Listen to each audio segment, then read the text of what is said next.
Before she knew it, she had picked up a little stick and held it out to the puppy. The puppy jumped into the air with a bark of delight and ran to the stick.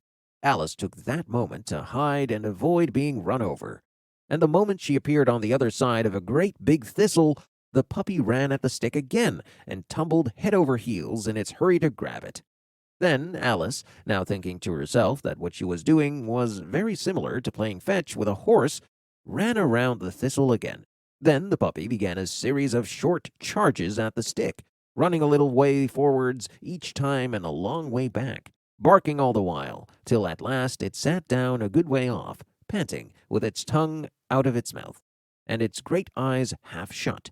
This seemed to Alice a good opportunity for making her escape, so she set off at once and ran till she was quite tired and out of breath, and till the puppy's bark sounded quite faint in the distance.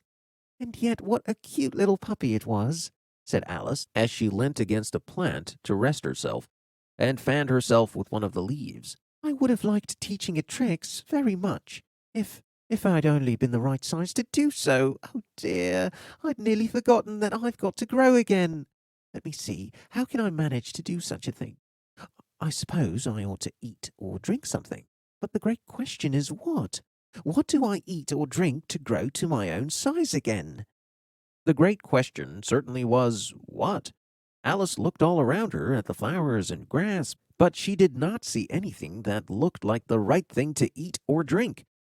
There was a large mushroom growing near her, about the same height as herself, and when she had looked under it, and on both sides of it, and behind it, it occurred to her that she might as well look and see what was on top of it.